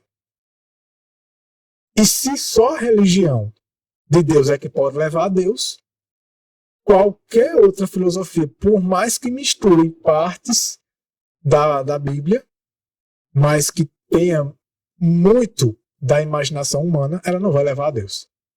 Ela vai levar a um Deus. A religião que os fariseus criaram, a religião que os escribas criaram, não conduziam as pessoas a Deus. Isso. Mas, como o próprio Cristo menciona em Mateus capítulo 23, eles tiravam a chave do conhecimento das pessoas. Elas não tinham acesso. Por quê? Existem 2 tipos de adoração. Aliás, existem 3, né? Existe a adoração falsa, existe a adoração vã e existe a adoração verdadeira. A adoração falsa é uma adoração expressamente a qualquer outra coisa, mas não a Deus. Adora Buda e por aí vai. A adoração vã, ela julga estar adorando o Deus da Bíblia, o Deus verdadeiro, Mas está adorando Do seu mas jeito. está adorando o Deus da sua imaginação, É como- usando algumas coisas da Bíblia. como Caim, né? A adoração dele era uma adoração Como Caim. vã. E a terceira adoração é a verdadeira, que é totalmente baseada na Bíblia e firme na Bíblia. E a de Caim era a adoração vã. Vã por quê? É inútil, por mais que se atribua a Deus. Cristo não diz, né? Em vão me adoram, ensinando doutrinas que são preceitos de homens. Então, Uhum. eles julgavam que adorava a Deus e condenavam os gentios, não queriam se contaminar com eles porque eles eram falsos adoradores, segundo eles, né? Mas eles também eram. Era. Só que prestavam adoração a Deus que era vã, que para Deus não servia. Isso. É que diz assim, Caim não obteve seu conceito de adoração de Deus, mas de si mesmo. Então, hoje, qualquer um que se considere cristão, de qualquer igreja nesse mundo, que a sua religião, a sua adoração, é baseada no que ele acha, ou no que fulano ou beltrano, seja líder, leigo, influenciador, evangelista, seja lá o que for, prega, ensina, mas que o indivíduo não tem pura certeza e firmeza de que realmente está na Bíblia, é aquilo mesmo que está na Bíblia, baseado em vários textos da Bíblia, ou melhor, na Bíblia toda, é uma religião de si mesmo. E ela é um bate e volta, né? Quando o indivíduo pensa que está adorando a Deus, a adoração que ele pensa que está indo, na verdade, está voltando para ele mesmo. Ele está adorando o eu. É aquele sua religião, era a sua própria ideia de como ele deveria adorar a Deus. É ou não é o que está acontecendo mais hoje, o que prevalece hoje? Uhum. A religião do homem, a imagem do homem, ela nada mais é do que o que o indivíduo acha de como é adorar a Deus. E geralmente as pessoas dizem assim, mas o que importa é o meu coração. Deus conhece meu coração. O que importa é que é para Deus. E eu vou até usar uma frase que usam muito. Eu vou ser sincero, eu não estou querendo julgar nem condenar quem fala isso, que eu vou dizer agora. Porque eu tenho certeza que estão sendo sinceros. Mas estão enganados, mas estão sinceros. Não falam isso por maldade. Mas, antes de falar isso, eu faço a pergunta. Se eu estiver sinceramente achando que, caso eu vá viajar para Recife é para cá, e eu, sinceramente, achando que Recife é para cá, eu vou chegar em Recife se eu for para cá? Não. Mas eu estou sendo sincero. Eu estou, de fato, enganado. Eu não estou indo por maldade. Eu sei que Recife é para lá, mas por pirraça eu vou por aqui e ainda vou chegar. Não. E quantas pessoas não estão assim na religião? E aí é a frase que eu ia dizer aqui. Mas o Deus da tua igreja também é o mesmo Deus da minha igreja. Não é assim que as pessoas dizem? Uhum. O mesmo Deus que está lá, o mesmo Deus que está aqui. Será? O que vai dizer é a palavra de Deus. Exatamente. Mas se a pessoa está servindo a esse Deus que ela diz é o Deus da própria imaginação dela, não pode ser o mesmo Deus que está em todos os lugares. Uhum. Né, que ela diz. Então, assim, Satanás, ele vai levar o ser humano aos mesmos passos que ele deu, né? Quanto o Lúcifer ainda. Porque, assim, qual foi o motivo pela queda de Lúcifer? Adorar a si mesmo. Então, sempre que o homem é direcionado a seguir o seu próprio caminho, a ser direcionado pelo seu próprio pensamento, então ele está refletindo o caráter de Satanás, né? É isso que Satanás leva e constitui os seus adoradores. Então, assim, muitas vezes a gente acha muito gritante, né? Assim, vamos dizer assim, satanistas. Eu vejo muitas vezes as pessoas publicando isso, que horrível, uma pessoa colocou na sua casa uma estátua de Baphomet. Aqui recentemente teve isso, né? As pessoas Uhum. acham que é muito chocante. Mas, quando o homem está voltado para si, ele está erguendo um altar de Satanás. Tá Do mesmo jeito. Tá do mesmo jeito, né? Então, assim, essa questão de Caim, né, que aqui diz assim, que a adoração dele veio do seu próprio coração, né? Uhum. Foi o resultado dos olhos de sua compreensão. E o número do homem estava sob sua religião. Então, assim, a religião de Satanás é a religião do homem. Não tem de onde fugir disso. E hoje só há dois grupos de pessoas no mundo. Aqueles que seguem a Deus, né, a religião que vem de Deus, como o Espírito de Profecia disse, e a religião que vem do homem, que é a religião do diabo. E aqui diz assim, para a gente só encerrar. Mas isso não é tudo. Caim, como irmão mais velho, era o sacerdote. Como Abel era seu irmão mais novo e uma certa quantidade de autoridade religiosa estava investida nele como sacerdote, ele pensou que seu irmão mais novo deveria ceder suas convicções religiosas a ele. Aqui é outra coisa interessante, né? Tanto que, no momento, né, do ato ali do pecado de Caim, antes disso, o que é que ele fez? Chamou o irmão à parte. Ali dá-se a entender o quê? Queria conversar algo. É como se ele quisesse colocar na mente do irmão como é que tem que ser que Ele queria adorar. induzir. Como é né? que tem que ser adorado? Não A é da adoração forma é como Deus essa. disse, não, é da forma como eu estou dizendo. Eu acho que ele queria dizer para Abel, ó, é assim que se adora a Deus. Não é desse jeito aí, não. Uhum. E não é assim ainda hoje. Uhum. Né? E quando Abel não aceitou, porque viu que a forma dele não era correta, o que que acontece? Ira, raiva, veio nele o quê? Os sentimentos humanos, assim, predominantes. Ele não aceita, né? Caim Isso. não aceita que o irmão não adore do jeito dele. Porque ele era um sacerdote. Né? Isso, porque ele era mais velho, se considerava mais experiente, né? Mais sábio. Então ele era cheio de si. Uma coisa que eu achei interessante no livreto que a gente publicou, de Jones, A Fidelidade de Jesus na Guarda do Sábado. É muito interessante que a controvérsia toda era entre o sábado. Só que a controvérsia ali, o problema não era se o sábado era o dia ou não, o sétimo dia, né? Era se era o sétimo dia ou não para se guardar. Não era isso o problema deles. Como, né? Era como. E o que fez a ira dos fariseus, saduceus e doutores ali da época se inflamar muito era a questão do sábado, né? A questão do sábado. Por quê? Lá no Jones fala lá no livreto que quando Cristo começou o seu ministério, não foi de imediato que os fariseus começaram a perseguir ele.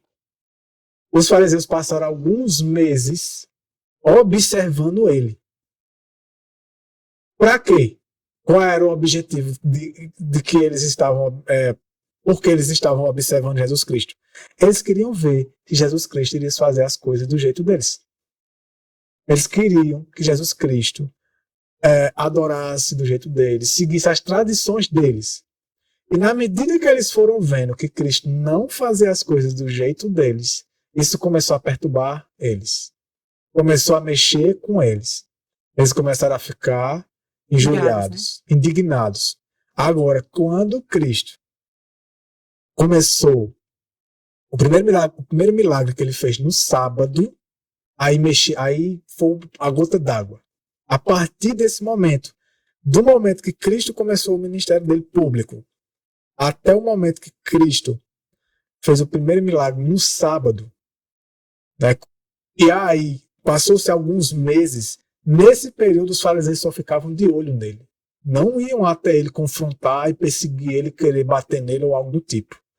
Mas quando souberam do que ele fez no sábado, aí Jones diz assim, o problema maior é que eles esperavam que no sábado, Jesus guardasse o sábado exatamente como eles queriam.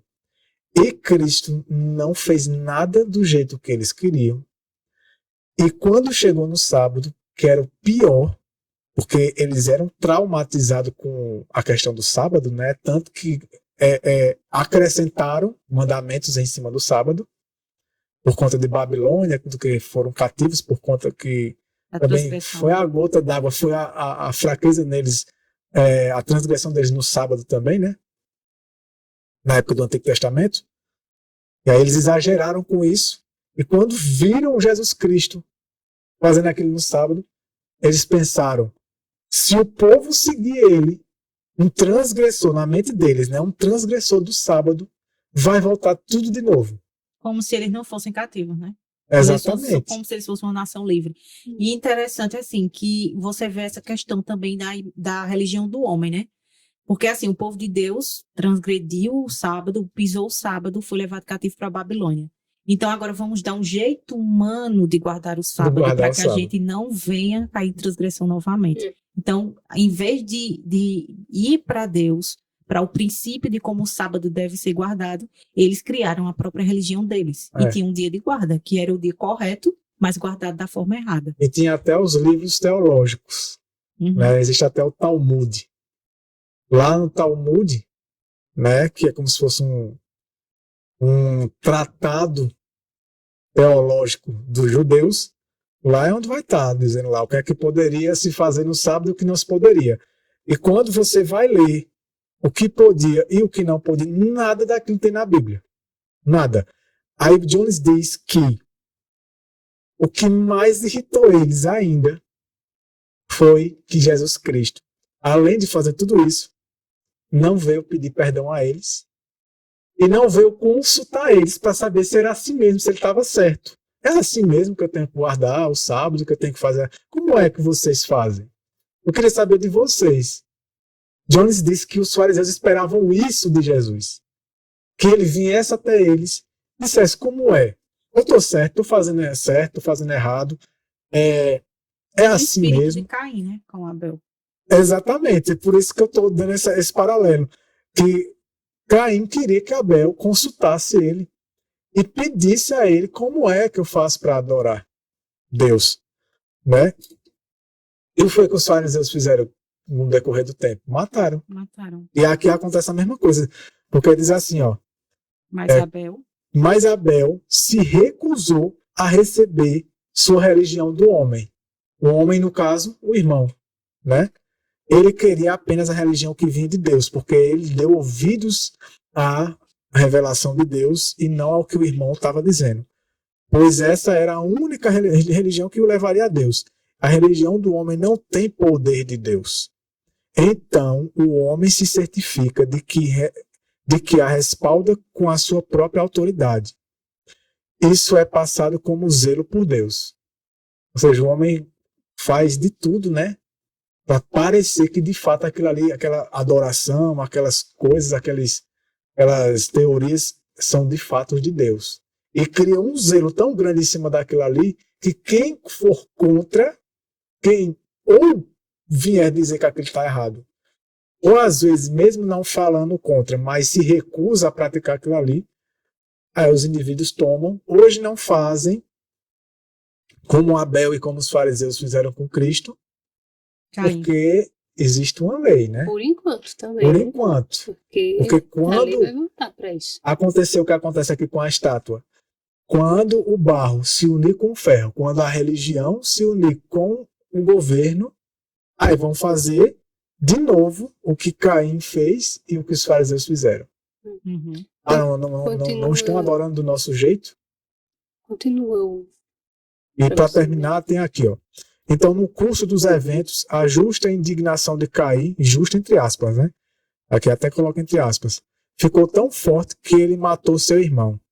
Então, Deus então colocou uma marca em Caim. Aqui vemos um tipo de marca da besta. Interessante isso. Uhum. Que será recebida por todos aqueles que seguirem a religião do homem no último grande conflito. Religião do homem baseada em tudo que a gente falou ainda agora. Sobre toda essa maneira como Caim agiu, né?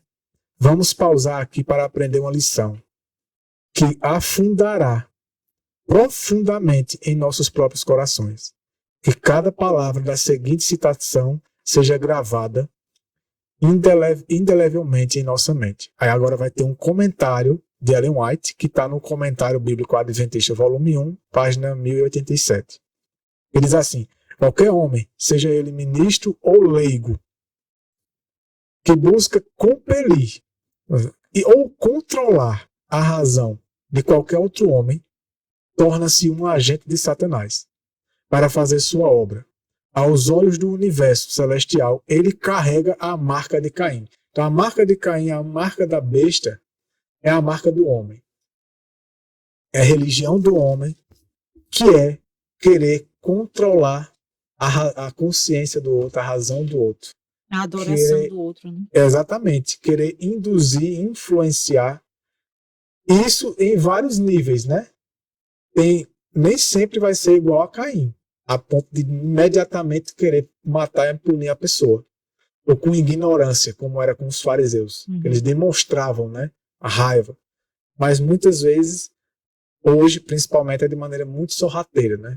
Mas existe também aquele ódio mais silencioso, né? E Cristo diz, né? A palavra de Deus diz, né? Que se nós odiarmos os nossos irmãos, então somos vistos aos olhos do céu como que assassinos. Como assassinos. Então, esse tipo de assassinato é cometido também hoje, né?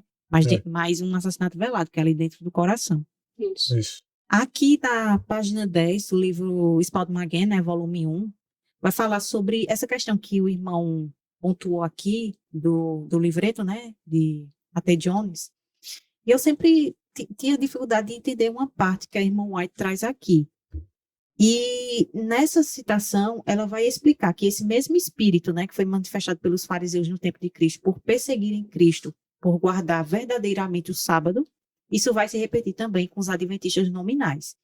Então, aqui na página 10, ela diz assim: vi que a igreja nominal e os adventistas nominais, semelhante a Judas, nos denunciariam aos católicos para obter a sua influência e ir contra a verdade. Os santos nessas alturas serão um povo desconhecido, pouco conhecido pelos católicos, mas a igreja e os adventistas nominais que conhecem nossa fé e costumes, aí ela coloca aqui, pois nos odeiam por causa do sábado, já que não podem refutá-lo, veja, adventistas, né? Irão trair os santos e os entregarão aos católicos, e os católicos, como os que desprezam as instituições do povo, veja assim, desprezam a religião do homem, né? Ou seja, guardam o sábado e negligenciam o domingo. Então, veja a que ponto chegará, né, o professo povo de Deus, né, aqueles que não se santificaram pela verdade. Eles odiarão aqueles que guardarão o sábado, né, da maneira como Deus quer que seja guardado, exato, manifestando o mesmo espírito dos fariseus, o mesmo espírito de Caim. Por isso que eles recebem a marca da besta, eles trazem sobre si a marca da besta, né? Porque aí diz que eles são adventistas nominais, né? Ou seja, eles carregam o nome de adventistas. Isso. Eles não são. E eles não deixam de carregar a marca de quem diz que é a marca da besta, mas também a marca de Caim. Caim, o mesmo espírito. Que é tudo interligado, né? A marca de Caim é a religião do homem, né? É a filosofia do homem, é a sabedoria do homem, é a adoração de acordo com a imaginação do homem. Né? E a religião do homem, ela só é imposta por meio da força. Isso. Né?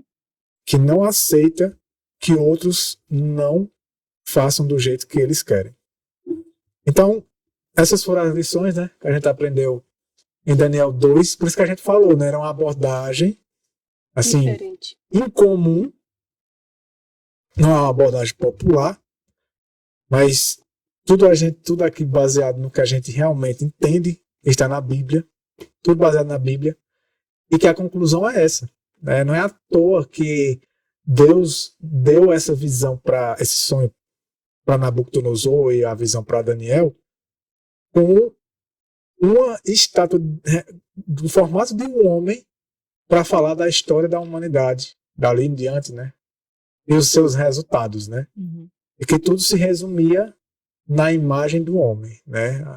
Tudo se resumia de que o mundo iria, em grande medida, seguir a filosofia do homem, a sabedoria do homem, a capacidade do homem e a adoração e religião do homem.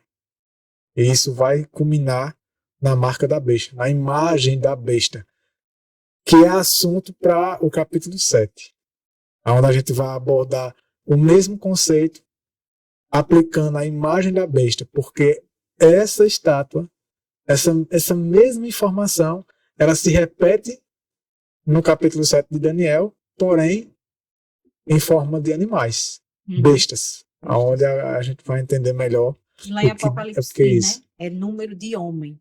Número de homem. Se referir Embora seja da besta. Né? A gente vai entender por quê. Qual é a relação entre a besta, entre um animal e o homem. Então, que Deus nos ajude a entender essas coisas e a buscar cada vez menos ou totalmente nada da religião do homem e somente da religião de Deus. Amém. Esperamos em Deus que vocês tenham gostado desse estudo. Tá vendo só que foi diferente? Como a gente falou no começo, né? Daniel 2, a gente já vê muitos estudos aí relatando os assuntos que tem na Bíblia, né? No capítulo todo. E a gente queria trazê-lo de forma diferente. E a gente espera em Deus que vocês tenham gostado, tá bom? Compartilhe esse estudo com outras pessoas para que eles também possam assistir. E se você ainda não é inscrito no nosso canal, se inscreva, ative o sininho para que todas as vezes que tiver vídeo novo no canal você seja notificado, tá bom? Deus abençoe grandemente a você e até o próximo estudo, que também vai ser muito bom, se Deus quiser, em nome de Jesus.